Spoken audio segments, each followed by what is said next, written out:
Abra sua Bíblia no primeiro livro do Novo Testamento, no Evangelho de Mateus,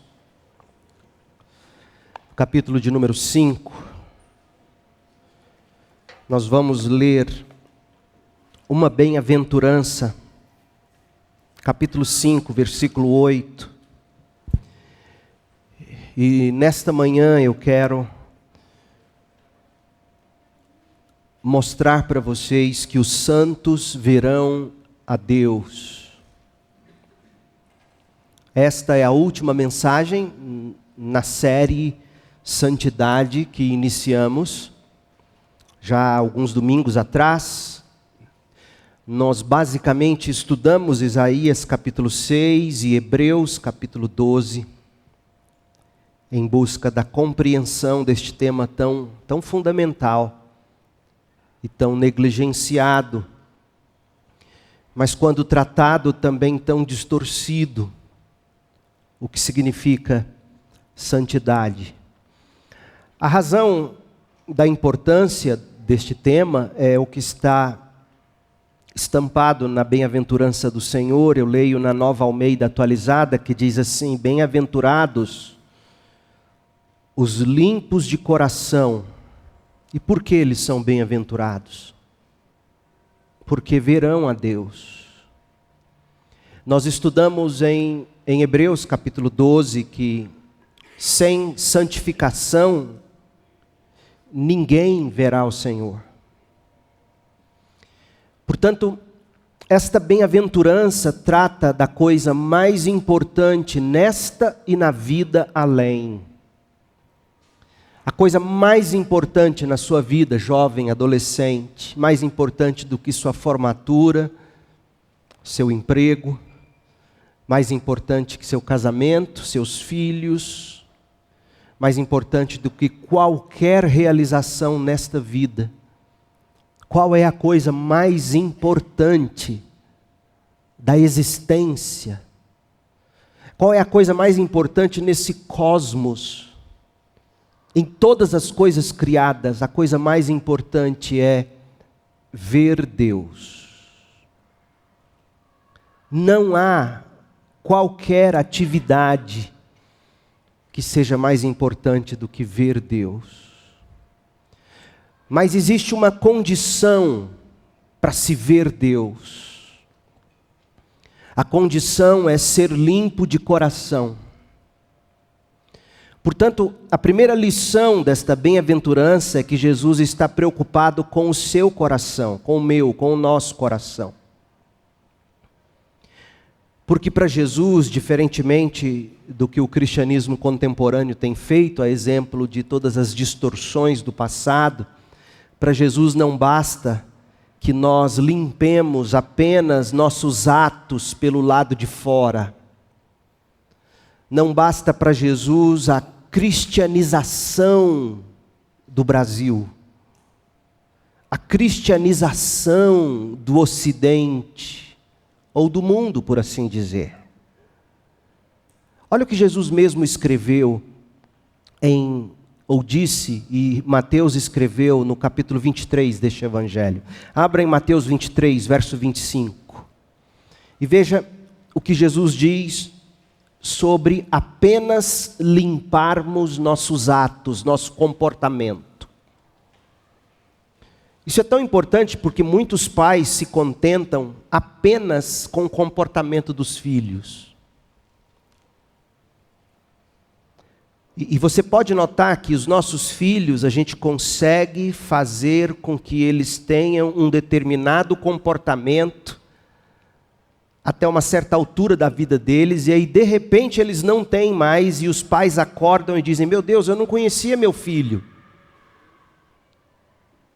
Isto é fruto de um pensamento que nutre o seguinte: basta o bom comportamento do meu filho. Quando Jesus mira não no comportamento, apesar de que o comportamento é fundamental, mas o mais fundamental é o que gera o comportamento, é o coração. A tarefa principal do pai, da mãe, do educador cristão, do pregador, do discipulador não é tanto mirar o comportamento, mas o coração. Porque são os limpos de coração que verão a Deus, é o que diz Jesus. Olha o que ele escreve, olha o que ele diz em Mateus 23, 25, que aflição espera os mestres da lei e fariseus hipócritas. E por que eles são hipócritas? Porque eles têm cuidado de limpar apenas o comportamento, o exterior do copo e do prato. Eles têm o cuidado de ensinar que você tem que ter determinada postura, atitude, dizer determinadas palavras, assumir um determinado modo de viver, enquanto o interior está imundo, o coração está cheio de ganância e falta de domínio próprio. E meu Deus, aqui está estampado qual era o maior e o principal pecado dos fariseus. Você conseguiu notar? Se Jesus estivesse aqui, num momento de perguntas e respostas, e a gente perguntasse: Senhor, qual foi o principal pecado dos fariseus? Jesus diria: a ganância. Porque ele disse isso aqui. Tenho cuidado de limpar a parte exterior do copo e do prato, enquanto o interior está imundo. Imundo de quê? Do que está cheio o coração desses fariseus hipócritas, que produziam discípulos hipócritas. Coração cheio de ganância e falta de domínio próprio, para obter tudo o que o coração desejava em termos de dinheiro, reputação, poder, influência. E Jesus complementa dizendo: fariseus cegos, lavem primeiro o coração, lavem primeiro o interior do copo e do prato. Porque se você lavar o coração, se você lavar o interior do copo e do prato, o comportamento vai ficar limpo. O exterior também ficará limpo. Veja que a nossa missão principal, e é aqui que a Igreja de Jesus tem falhado tremendamente nos últimos tempos, nessa guerra cultural. O nosso objetivo não é mirar o comportamento da sociedade. Isso é moralismo, isso não é cristianismo. O nosso objetivo é mirar o coração das pessoas, e o coração só é mudado no Evangelho, pelo Evangelho, no contexto do discipulado. Portanto, a igreja será muito mais revolucionária se ela se dedicar àquilo que só ela pode fazer. Mirar o coração do ímpio, do pecador, levar a luz do Evangelho, apresentar o Evangelho de Cristo e ver conversão e ver corações sendo justificados e santificados. E aí esse povo de coração limpo vai ter um exterior também limpo. E esses se tornarão os próximos sociólogos, advogados, promotores, deputados, presidentes.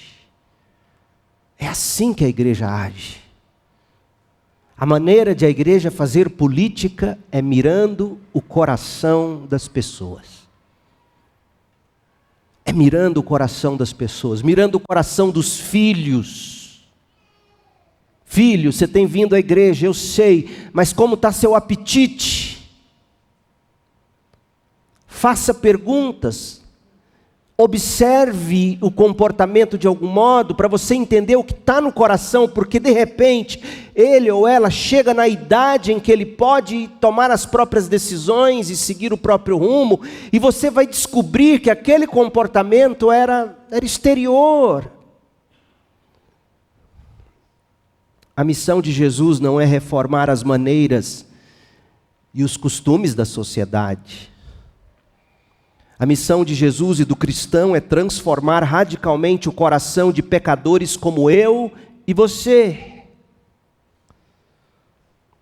Porque veja bem, Jesus não se contentaria, ouça o que eu vou te dizer, Jesus não se contentaria com uma sociedade na qual não houvesse, por exemplo, mais práticas de adultério. Não houvesse mais a prática da fornicação, do sexo fora do casamento. Entre homem e mulher, macho e fêmea, na aliança do casamento. Jesus não se contentaria com apenas uma sociedade que não houvesse mais tais práticas. Pastor, mas como assim? Como assim? Mateus 5, 27. Veja, se a igreja se ocupasse apenas de cristianizar o mundo, mirando a sujeira do exterior do copo, olha que tipo de avaliação Jesus faria de uma igreja moralista, de pais moralistas, de crentes moralistas, sem mirar o coração. Mateus 5, 27. Vocês ouviram o que foi dito: não cometa adultério. Eu, porém, lhes digo que quem olhar para uma mulher com cobiça, já cometeu adultério com ela no seu coração. Veja como é radical. Não existe a prática, não existe o ato, não existe o ir para a cama, literalmente. Mas o olhar cobiçoso, impróprio, a cobiça pecaminosa, para Jesus, já é adultério.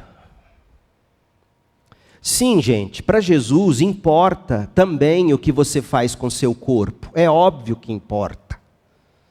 Se você não entende isto, você não leu, não compreendeu, por exemplo, a carta aos Coríntios. Esta semana eu lendo esta carta para aqueles áudios que eu tenho mandado, e eu estou impressionado em ver o quanto Paulo fala do corpo puro, do corpo santo, não entregue à prática pecaminosa. Importa, portanto, sim, para Jesus o que você faz com seu corpo. Seu corpo não pode seguir suas regras.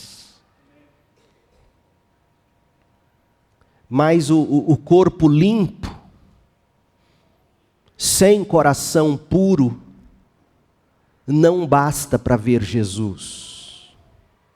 Porque apenas os limpos de coração verão a Deus. Os limpos de coração, por sua vez, também terão corpos limpos e melhor, verão a Deus. O seu coração é o que você é. No segredo dos seus pensamentos e dos seus sentimentos, onde ninguém consegue ver senão Deus. E o que você é na raiz profunda, invisível aos olhos humanos, importa tanto para Deus, quanto o que você é nos galhos e folhas e nos frutos aos olhos de todos. Primeiro livro de Samuel, capítulo 16, versículo 7. Preste atenção. O Senhor não vê as coisas como o ser humano as vê.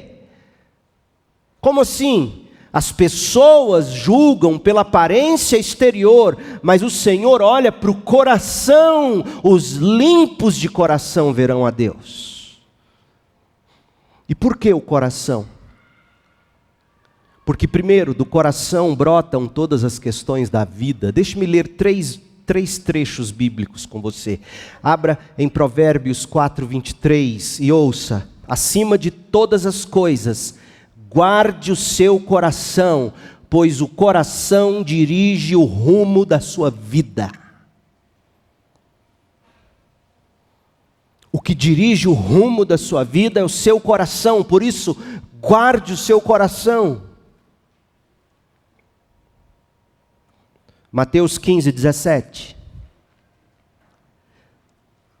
Mateus 15, 17 a 19. Tudo que comem passa pelo estômago e vai para o esgoto. Mas as palavras vêm do coração e é isso que os contamina. O que vem do coração é o que contamina, pois do coração vem, olha o que brota do coração: os maus pensamentos, homicídio, adultério, imoralidade sexual, roubo, mentiras e calúnias.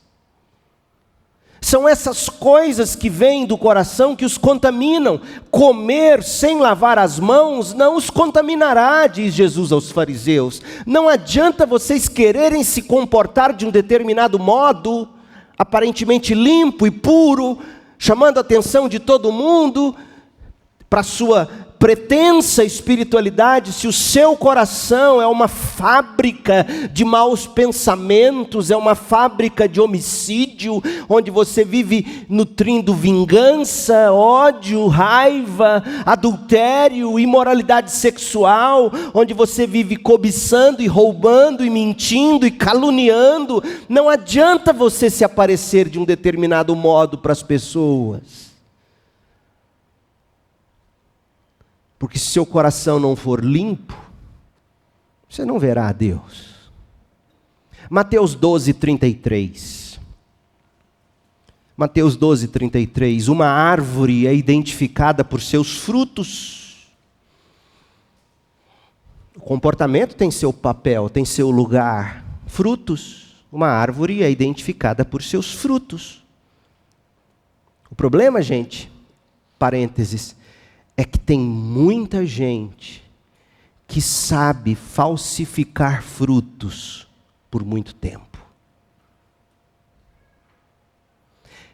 É impressionante você ver fotos antigas como a que acabamos de ver. Porque você descobre em alguns casos, não estou dizendo que é o caso das que vimos, que alguns daqueles que um dia até cantaram em coral, o tempo vai revelar que eles não eram nada daquilo que o retrato mostrou. Mas durante um tempo, os frutos enganaram a muitos. Por isso, meu povo, que Jesus vai dizer no Sermão do Monte, muitos vão chegar diante de mim e vão dizer: Senhor, nós expulsamos demônios, nós fizemos milagres. E Jesus vai dizer: eu não te conheço. Os seus frutos enganaram por muito tempo muita gente. Mas seu coração nunca foi limpo, você não verá Deus. Nossos filhos conseguem enganar a eles mesmos e a nós mesmos por muito tempo. Que Deus te livre, que Deus me livre, que Deus nos livre de chegar na idade quando eles têm suas próprias pernas,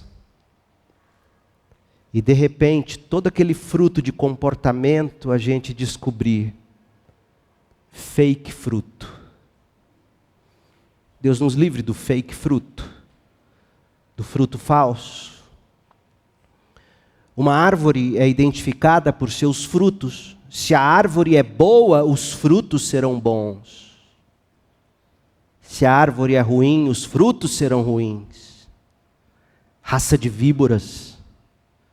Como poderiam homens maus como vocês dizer o que é bom e correto? Pois a boca fala do que o coração está cheio. Percebeu, meus irmãos? O coração é absolutamente crucial para Jesus. Pais, mães, mirem o coração de seus filhos. Ajude-os a domar o coração. No domingo, uma dica, preste atenção, não durma aqui não. Ouça o que eu vou te dizer, amanhece o domingo, você vem para os cultos. Tente, pelo menos no domingo, fazer o que você não consegue fazer nas outras semanas. Menos reels de Instagram, menos vídeos de Instagram, e mais hinos, músicas, leitura da Bíblia, narração bíblica, que aqueça, incendeie o seu coração para o culto. Ajude o seu filho a ter domínio sobre isso. Ajude a si mesmo, domine o seu coração, monte sobre o seu coração e tome as rédeas dele. Menos vídeos, menos WhatsApp, menos Instagram, menos Facebook, pelo menos no domingo, e abra os olhos. Deus, fale comigo. o que somos nos recantos profundos e privados do ser, é com o que Jesus Cristo mais se importa. E tudo mais que brota do coração, obviamente, em palavras e posturas. O que eu estou tentando dizer é que há determinadas posturas que aos olhos humanos, moralistas, parecerão excelentes. Não, ele é gente boa, ela é gente boa, olha como ele comporta. Mas Jesus diria, adúltero. Porque Jesus olha o coração. O que Jesus quer é um coração que produza palavras temperadas com sal. Posturas temperadas com sal. Tudo isso implica no seguinte: Jesus não veio ao mundo simplesmente porque temos alguns maus hábitos que precisam ser quebrados ou modificados. Oh, meu povo, como a igreja evangélica não entendeu isso. Como a igreja evangélica brasileira acha que o nosso papel é simplesmente produzir alguns bons hábitos. Fariseus, hipócritas. O Salvador veio ao mundo porque temos coração tão sujo, tão imundo, que precisa ser totalmente purificado, regenerado, santificado. João capítulo 3, versículo 3. Olha o que Jesus disse a Nicodemos. Se nós víssemos Nicodemos hoje, nós o chamaríamos de meu presidente. O cara para representar a direita brasileira. O pai exemplar, o chefe de família exemplar, o filho exemplar. Nicodemos, o maior dos fariseus, o grande, de reputação tão elevadíssima, que ele vai encontrar com Jesus à noite, com medo de seus pares ouvirem e dizerem: o que você está fazendo com aquele pretenso rabi? Você, Nicodemos. Ele vai à noite, e Jesus o escrutina. Sabe quando você vai no aeroporto, você tem que tirar o sapato, o cinto, o relógio, o computador, passa ali no detector de metais e não apita, apto, entra. Só que o detector de metais de Jesus, Nicodemos tirou o cinto, o sapato, o anel, o laptop, o iPad, o relógio, tirou tudo e passou. E Jesus vira para ele no verso 3 e responde: Nicodemos, eu lhe digo a verdade. Quem não nascer de novo não verá o reino de Deus.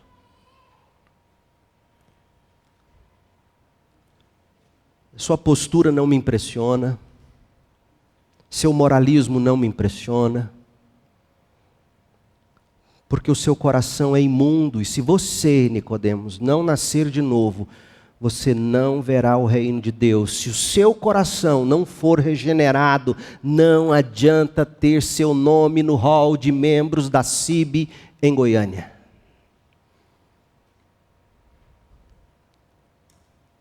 E quem é regenerado tem apetite pelas coisas que regenerados têm que ter apetite. A principal delas, estar na reunião do povo de Deus. É inadmissível alguém que se diz ter nascido de novo, achar que está tudo bem, ele ou ela viver com Deus sem a comunhão constante, regular da igreja. Não apenas sentando aqui e cultuando, mas se deixando envolver, ser envolvido. Nicodemos, você pode impressionar seus pares. Você pode ser o grande em Israel. Você pode ser o pai exemplar. Você pode ser tudo isso que dizem sobre você e você acredita. Sabe o conto de Machado de Assis, o espelho? Nicodemos, você pode até se enganar, mas eu vou te dizer uma coisa, ninguém vai te dizer o que eu vou te dizer. Se você, Nicodemos, não nascer de novo, você não vai ver o reino de Deus. Se Nicodemos ouviu isso, o que te faz achar que você vai ver o reino de Deus? Eu sou da igreja, eu vou na igreja, eu gosto da igreja. É um bom começo. Mire o coração. De olhos no texto, Mateus 5:8, bem-aventurados os limpos de coração, porque verão a Deus. Eu quero agora responder 3 perguntas. O que é ver Deus? Segunda pergunta, o que é ser limpo de coração? E terceiro, como é que ver Deus e ser limpo de coração se conectam? Vamos lá? Primeiro, o que é ver Deus? Sem santificação ninguém verá o Senhor. Se você não nascer de novo, você não verá o reino de Deus. Os limpos de coração verão a Deus. Mas o que é ver Deus? 3 coisas. Primeira, ver Deus é ser admitido à sua presença. Por exemplo, deixa eu te dar um exemplo. Abra em Êxodo 10, 28. Após a praga da escuridão do Egito, o faraó explodiu na cara de Moisés com as seguintes palavras. Olha o que faraó disse a Moisés. Êxodo 10, 28. Fora daqui, gritou o faraó para Moisés, estou avisando, nunca mais apareça diante de mim. Nunca mais apareça diante de mim. No dia em que vir meu rosto, você morrerá. Muito bem, respondeu Moisés, nunca mais verei seu rosto novamente. Ora, gente, quando o faraó diz, você nunca mais verá o meu rosto, ele está dizendo, eu nunca mais vou admitir você na minha presença. É como quando você liga para o médico, ou para a secretária dele, e pergunta, doutor, você pode me ver hoje? Ou escreve para a secretária, será que o doutor pode me ver hoje? Quando é que o doutor pode me ver? O que você está dizendo com isso? Será que o doutor vai me admitir na presença dele hoje? Vai auscultar meus pulmões? Vai me tocar? Vai me ver? Vai me examinar?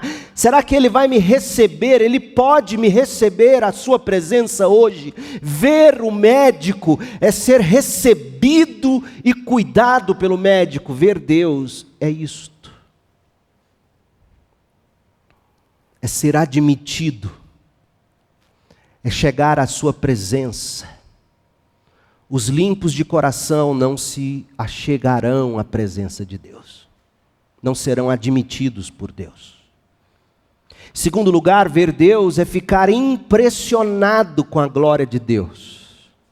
Uma vez na presença de Deus, uma vez admitido a presença de Deus, qual é a reação de quem é recebido por Deus? Deixe-me te dar o exemplo de Jó. Abra em Jó 42, versículos 5 e 6. Antes eu só te conhecia de ouvir falar, agora eu te vi com os meus próprios olhos. Retiro tudo o que disse e me sento arrependido no pó e nas cinzas. Jó viu Deus, se impressionou com a glória de Deus, e a exemplo de Isaías, que também viu a glória de Deus, a primeira reação foi, eu sou pecador diante de algo tão lindo e maravilhoso. Você vai entender o que eu estou te dizendo. Mulher, preste atenção. Seu marido te chama para ir ao shopping, aí você fala, ué, ele me chamando para ir ao shopping, tem algo errado? Mas ele te chama para ir ao shopping. E você está com roupa de casa, roupa de cuidar de casa. E ele diz, mas não precisa trocar de roupa, não, vamos assim mesmo. Você fala, não, não posso. Por que você não pode? Porque o shopping não foi feito para você entrar com roupa de casa. Você se sente mal do piso, do cheiro no ar, do som, das vitrines. O shopping foi feito para você se sentir muito mal vestido, para você comprar, entendeu? Essa é a lógica. Existem lugares nos quais nós entramos que a gente meio que olha para a gente e fala assim, poxa, eu não estou adequado para o lugar. Jó chegou à presença de Deus e disse, eu não estou adequado para a presença de Deus. Isaías chegou na presença de Deus e diz, eu não estou adequado para estar na presença de Deus, e tem um monte de gente de ministério de louvor que faz o povo chegar diante do trono como se estivesse no pula-pula da feirinha do seu bairro. E tss-tum para Deus. Não conhece Deus. Não conhece a Bíblia. Pergunta para Jó o que é chegar e ver Deus com os próprios olhos. Pergunte a Pedro quando ele viu o Cristo glorificado de algum modo lá em Lucas capítulo 5. Pergunte a Isaías. Ver Deus é ficar impressionado com a glória de Deus. Gente, nesta vida, toda a nossa visão espiritual é mediada pela palavra de Deus ou pela obra de Deus na providência. Nesta vida nós vemos apenas imagens e reflexos da glória de Deus. A gente apenas ouve ecos e reverberações da voz de Deus, mas vai chegar o dia em que o próprio Deus habitará entre nós. E a glória de Deus não será mais deduzida de raios, relâmpagos, trovões, montanhas, mares agitados e constelações de estrelas. Chegará o dia que, em vez de tudo isso, nossa experiência com Deus será direta, face a face, na face de Cristo. E a glória de Cristo será a própria luz na qual nos moveremos, e a beleza da santidade dele será provada diretamente como mel na nossa língua. Olha o que diz o Apocalipse no capítulo 21, no verso 23. A cidade não precisa de sol nem de lua. A cidade que vem do céu, da parte de Deus. Pois a glória de Deus ilumina a cidade, e o Cordeiro é sua lâmpada. Portanto, ver Deus significa, em primeiro lugar, ser admitido à presença de Deus. E você só é admitido na presença de Deus por meio do sangue de Jesus Cristo. Você entende e reconhece-se pecador, arrepende-se do seu pecado e abraça Jesus Cristo ressuscitado dentre os mortos como a sua justiça. Aquele que cumpriu a lei no próprio corpo, morreu como seu substituto, foi sepultado e ressuscitou. E você então o abraça, o recebe, crê nele, você é admitido na presença de Deus. E uma vez na presença de Deus, você se impressiona com a experiência de estar diante da glória dele. Mas você pode dizer, pastor, eu não vivo assim nesse estado de êxtase, nem eu. Por isso que a gente vive em luta para enxergar glória. A sua maior luta amanhã de manhã não vai ser pagar o boleto. Escuta o que eu estou te dizendo. A nossa maior luta esta semana não será pagar aquela conta ou cuidar daquele funcionário. Sabe qual é a sua maior luta? Não é seu marido, não é seu filho desviado. A maior luta do seu filho não são os vícios ou os pecados. Sabe qual é a nossa maior luta? É conseguir enxergar a glória de Deus. Deus, eu não enxergo sua glória. E a gente vive em busca de glória porque a gente acorda e a primeira coisa que a gente faz é querer ver glória no celular. alguma boa notícia, alguma imagem que nos cative, algum acontecimento que nos alegre. Coloque na sua cabeça que a sua luta maior, a maior de todas as suas lutas, é conseguir enxergar a glória de Deus nesta terra. A beleza de Deus, as perfeições de Deus, a justiça de Deus, o cuidado de Deus, as ações de Deus, a misericórdia de Deus, enxergar os atributos, as qualidades de Deus, nas coisas que Ele criou, na palavra que Ele nos legou, em Cristo que Ele nos revelou na Escritura. Enxergar a beleza de Deus é a maior luta do seu filho, e no dia em que ele enxergar, ele abandona os vícios, ele volta para Cristo, e você também. É isso que significa ver Deus. É ser admitida na presença de Deus, recebido, recebida, e uma vez diante dEle, buscar contemplar cada vez mais raios de beleza, vislumbres. E por fim, ver Deus é ser consolado pela graça de Deus.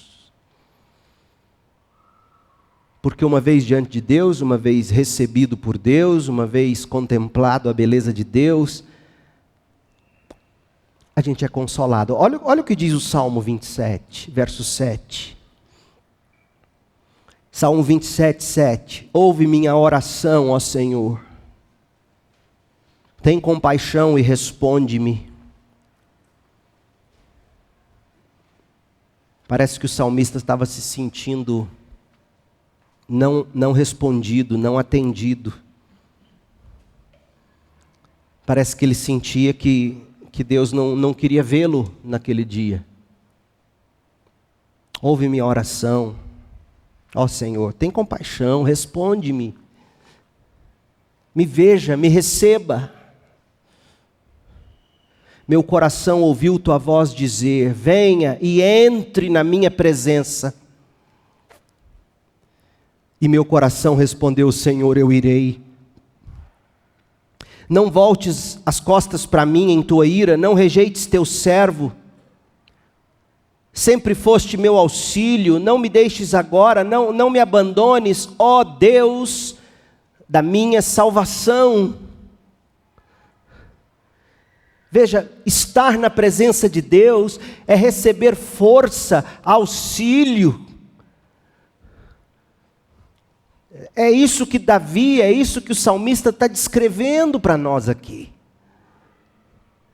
É ser recebido, mas não apenas recebido, é ser exposto a imensas glórias e belezas, e mais do que isso, receber disso força, receber disso perdão, receber disso auxílio, receber disso energia para viver.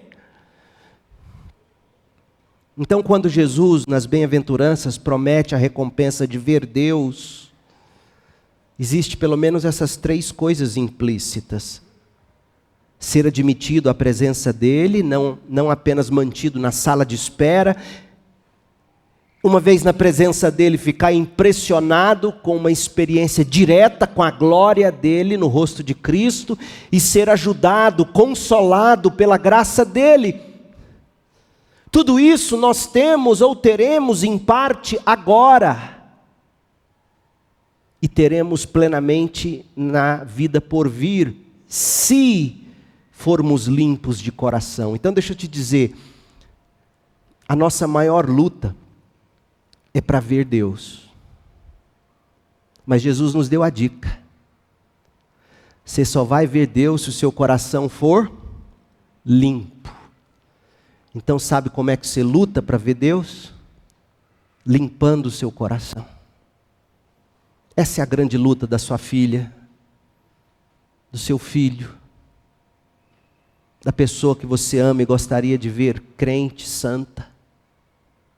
A nossa maior luta, jovens, é ter coração limpo. Em tudo que você lê, em tudo que você assiste, em tudo que você ouve, você tem que de algum modo buscar limpeza de coração e enxergar a glória de Deus.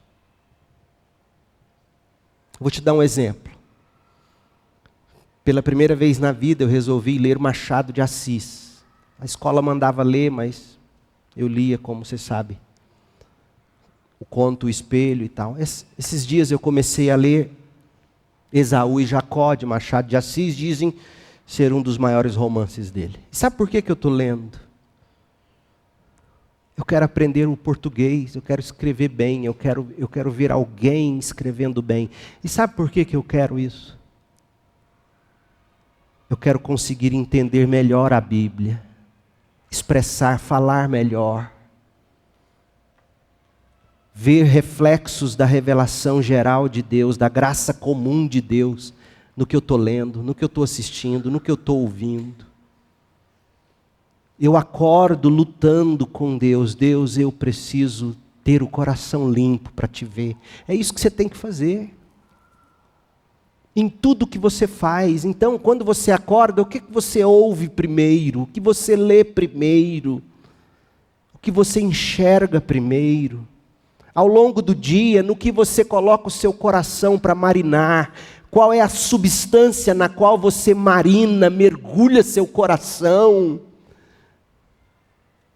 Para ver Deus, para ser admitido na presença dEle, enxergar a beleza dEle, ser consolado por Ele. Para ver Deus, você tem que ter um coração limpo. Agora, segundo, o que é ter um coração limpo? O que significa ser limpo de coração? O filósofo existencialista Søren Kierkegaard, ele escreveu que pureza de coração é desejar uma só coisa. E essa não é uma definição ruim, desde que a única coisa que você deseja seja a glória de Deus. O que é ter um coração limpo? É dizer, Deus, eu quero ver a sua glória. Só isso me basta. Uma coisa só. E isso é verdade, de acordo com Davi, o salmista, e de acordo com Tiago, o apóstolo. Olha Davi, o salmista, Salmo 23. Olha o que ele vai dizer sobre o coração limpo. Salmo 24, versículo 3. Olha o que Davi vai dizer. Quem pode subir ao monte do Senhor? Quem pode permanecer em seu santo lugar? Aí ele explica. Somente os que têm mãos puras e o coração limpo. Somente esses, de mãos puras e coração limpo, são admitidos à presença santa de Deus. Agora ele vai explicar para nós, depois da vírgula, o que é ter mãos limpas e coração limpo. Que não se entregam aos ídolos e não juram em falso. Isso é ter mãos puras e coração limpo. É não se entregar aos ídolos. É não querer Deus, mas aquilo que o dinheiro promete, por exemplo. É querer uma coisa só, é querer Deus. E não Deus, mas o corpo perfeito que eu acho que eu preciso ter para viver melhor. Qual é o seu ídolo? Dê nome a ele. Você precisa dar nome a ele, você precisa saber quais são os seus ídolos. Porque ter mãos puras e coração limpo é isto, é Deus sem ídolos. Sem qualquer outro desejo que domina tanto a sua vida, que Deus vai se tornando uma imagem embaçada, distante. Isso é ter mãos puras e coração limpo. Outra coisa, não jurar em falso. O que é jurar em falso? É você dizer que é uma coisa, mas no fundo você é outra. Dubiedade. O salmista está dizendo, mãos puras e coração limpo. Não é você parecer o que não é. É você buscar ser o que de fato você é. Quem deseja Deus, e a sua palavra é sim, sim, não, não. Eu e Deus sem ídolos. De acordo com Davi, só será admitido a presença de Deus, só poderá permanecer no santo lugar quem não se entrega aos ídolos e não jura em falso. Porque é isso que significa ter mãos puras e coração limpo. Você não pode querer Cristo e mais é Cristo. Agora, de acordo com Tiago, o apóstolo, Tiago capítulo 4, versículo 8. Aproximem-se de Deus e Ele se aproximará de vocês. Lavem as mãos, pecadores, purifiquem o coração. Como que eu purifico o coração? Ele explica, purifiquem o coração, vírgula, vocês que têm a mente dividida. Segundo Tiago, o que é um coração não purificado? É uma pessoa que tem a mente dividida entre Deus e este mundo. Eu quero Deus, eu quero Cristo, mas eu não posso abrir mão desse meu pecado, desse meu desejo, dessa minha atitude, dessa minha postura, desse meu estilo de vida. O que é um coração puro? É o crente que não tem a mente dividida entre Deus e outros senhores. Porque Tiago mesmo vai dizer aqui no capítulo 4, versículo 4. Quem tem a mente dividida, ou seja, quem não tem o coração puro, porque para Tiago, coração puro é não ter a mente dividida. Dividida entre Deus e ídolos, Deus e pecados. Deus e deu nome àquilo que você faz competir com Deus na sua vida. Tiago chama quem não tem coração puro, Tiago 4,4, ele chama de adúlteros. Vocês não percebem que a amizade com o mundo os torna inimigos de Deus? Repito, se desejarem ser amigos do mundo, tornam-se inimigos de Deus.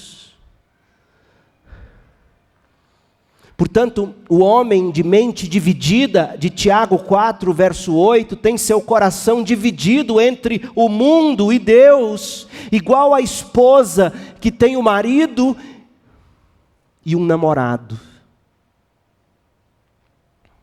Ou como o marido que tem a esposa e uma amante. Vamos ser honestos, muitos de nós fez de Deus um banqueiro que nos dá linhas de crédito para nós gastarmos com os nossos próprios prazeres. Isso é ter a mente dividida, isso é ter o coração impuro, sujo. Deus é uma linha de crédito, e o crédito que a gente busca em Deus geralmente são coisas boas, não necessariamente pecaminosas, mas que podem se tornar ídolos. Por isso que Jesus vai dizer, você tem que me amar mais do que você ama pai e mãe. Eu brinco com as mamães, vocês sabem, sempre que elas chegam aqui para a gente apresentar o bebê, e eu vou dar a dica. Eu sempre pergunto, você gosta mais do bebê ou do papai do bebê? E a resposta geralmente é, dos dois. Resposta errada. Então a resposta é do bebê? Resposta errada. Você gosta mais do papai? Resposta errada. Você gosta mais do bebê ou do papai do bebê? A resposta certa. Eu gosto mais do Deus do papai e do bebê. O bebê não pode tomar o lugar de Deus. O papai, a mamãe não pode tomar o lugar de Deus. Mamãe não pode tomar o lugar de Deus na sua vida. Papai não pode tomar o lugar de Deus na sua vida. O seu au-au, seu miau não pode tomar o lugar de Deus. Mente dividida é coração sujo, e coração sujo não vê Deus. Agora Jesus, olha o que Jesus diz. Mateus 22, 37. Mateus 22, 37. Ame o Senhor seu Deus de todo o seu coração, de toda a sua alma e de toda a sua mente. Jesus está dizendo: não ame o Senhor seu Deus com apenas parte do seu coração, parte do seu corpo, parte do seu dinheiro, parte do seu tempo. Ame o Senhor seu Deus com tudo, tudo o que você é, pensa, sente, tem, faz, tudo. Não é com parte que a gente adora a Deus. Pastor, quanto é que eu devo que dar para Deus de dízimo? 10%? 10% do bruto, do líquido? Meu Deus, quem faz esse tipo de conta não entendeu. É tudo. Se você luta para saber se é do bruto ou do líquido, você não entendeu, é tudo dele. E para ele, porque vem dele, para a glória dele. É assim. Não é seu, é dele. Você só gerencia, administra o que é dele, e você não pode ser achada ou achado como um administrador infiel. Tudo é dele. Não divida seu coração, não divida seu tempo, não divida suas paixões, não divida seu corpo, não divida o seu salário, não divida seus prazeres. Tudo tem que ser nele, com ele, para ele, porque vem dele. Pureza de coração não é engano, falsidade, mente dividida, lealdade dividida, nada disso. Olha o que Paulo escreve a Timóteo. Paulo entendia isso. 1 Timóteo 1,5. Paulo era tremendo, que homem. Olha o que Paulo escreve a Timóteo: o alvo da minha instrução, o alvo de tudo que eu prego, o alvo de tudo que eu ensino, o alvo de tudo que eu faço em termos de discipulado, o alvo de minha instrução é o amor, que vem de um coração puro. O que é o amor? O amor são suas expressões práticas de cuidado com os que precisam, com as obras do reino. O amor são os frutos concretos daquilo que você faz para abençoar o próximo, o reino, a igreja. Isso é o amor. Por isso que Tiago vai dizer: a fé sem amor / obras é morta. Amor em Paulo e em Tiago. Amor é sinônimo de obras. Caridade, como se dizia antigamente. Tenha caridade de mim. O que estavam dizendo com isso? Me ame de um modo que me abençoe. Isso é caridade. Paulo está dizendo: toda a minha instrução, o alvo da minha vida, são práticas amorosas, que são fruto de corações puros. E aí ele explica: de uma consciência limpa, e de uma fé sincera, uma fé não hipócrita, uma fé não dividida.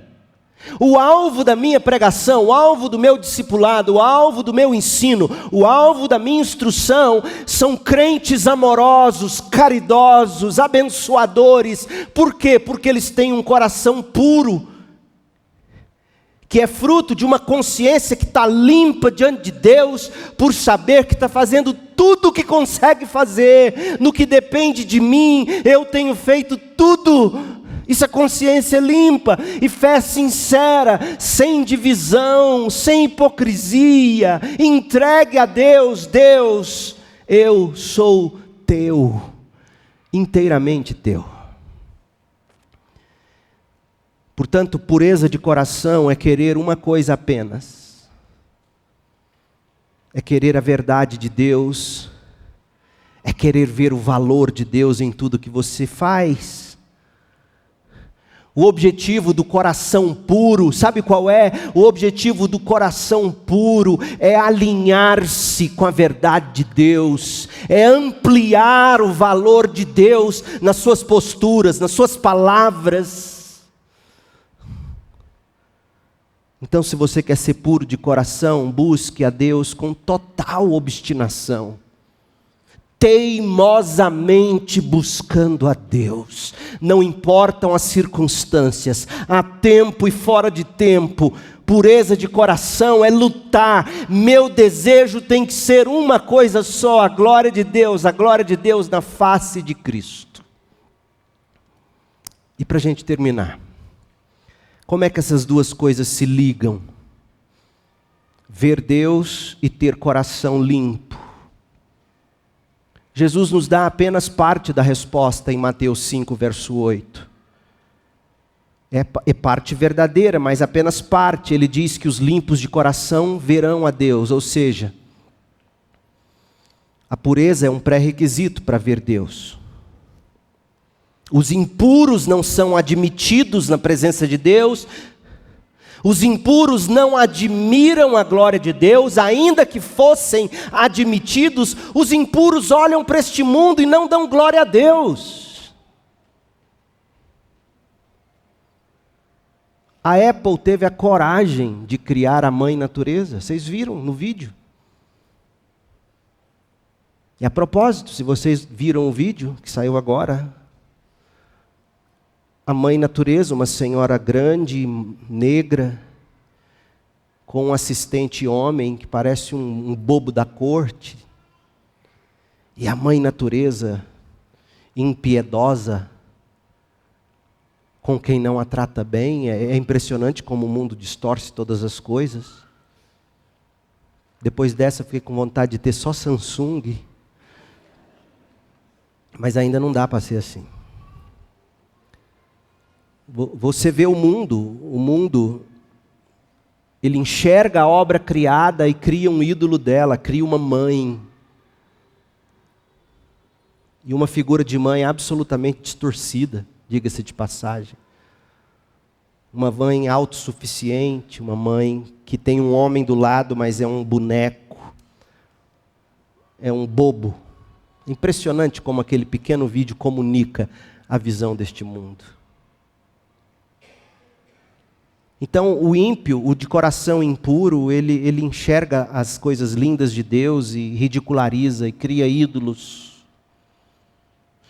Os impuros não recebem passaporte para entrar na presença de Deus, e ainda que recebessem, não admirariam a glória de Deus manifesta em sua santidade. O impuro não busca consolo na presença de Deus.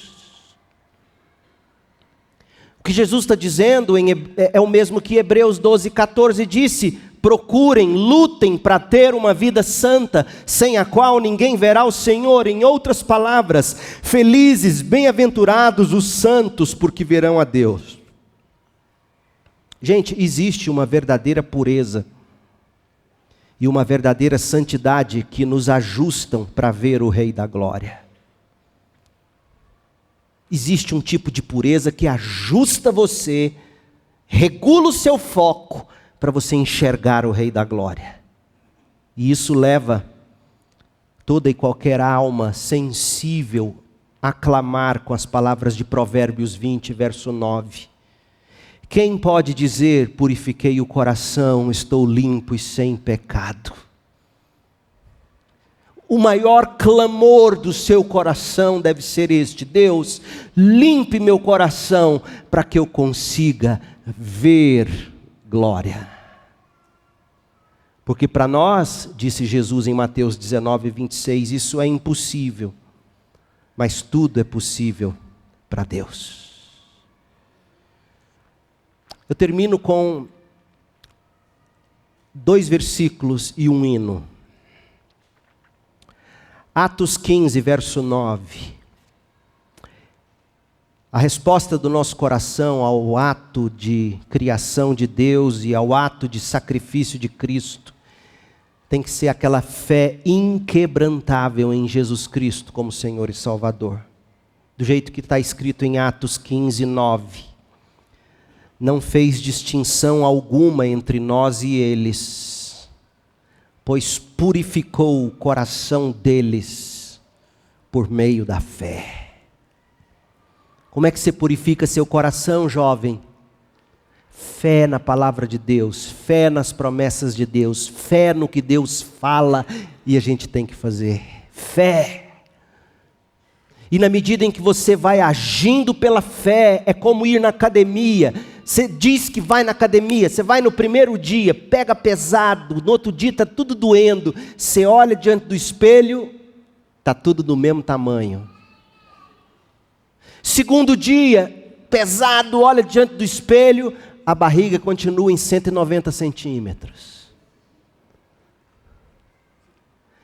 Entra mês, sai mês, você fazendo a dieta, você fazendo direitinho, aí de repente você olha e vê um pequeno contorno.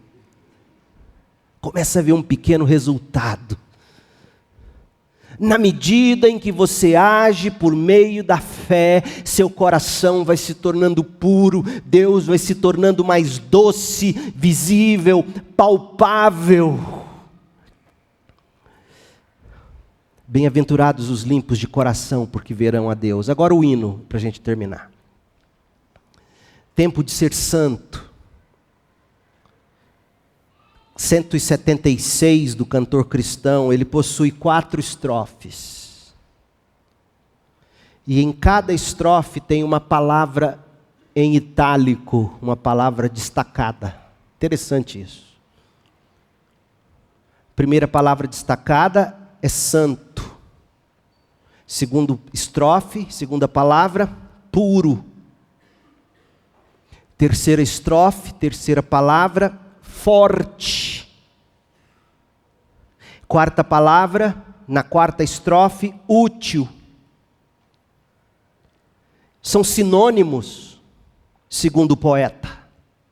Santo é o puro, que se torna forte e útil para o Senhor e o próximo. Que coisa linda isso. A gente não tem mais paciência de ler e de cantar esse tipo de hino, infelizmente, mas como a mensagem é linda. Santo é o puro que se torna forte e útil.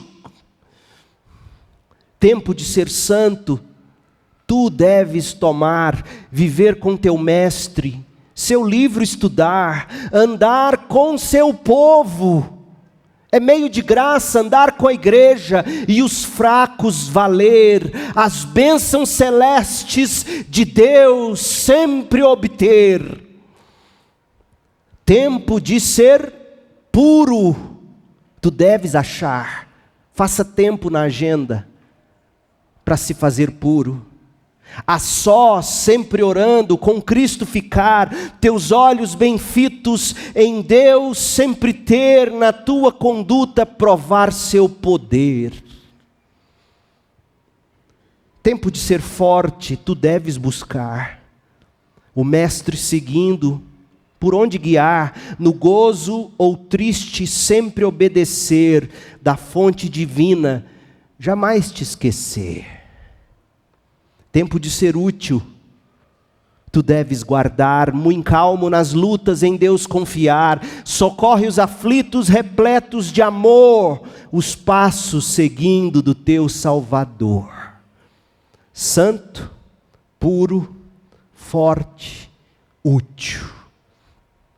Buscando tempo na palavra e na comunhão com os crentes, para ser santo, puro, forte e útil. Sem santificação você não verá a Deus. Coração puro é a condição para você ser admitido na presença de Deus, exultar na glória de Deus e ser consolado com a glória de Deus. Feche seus olhos, vamos orar. Ó Deus, nesta manhã, que o Senhor mesmo produza corações puros, que o Senhor mesmo atraia o pecador a Cristo Jesus, e que haja arrependimento e fé em Cristo, que haja justificação, que haja perdão, que haja conversão entre estes que me ouvem. Ó Deus, atraia o pecador nesta manhã.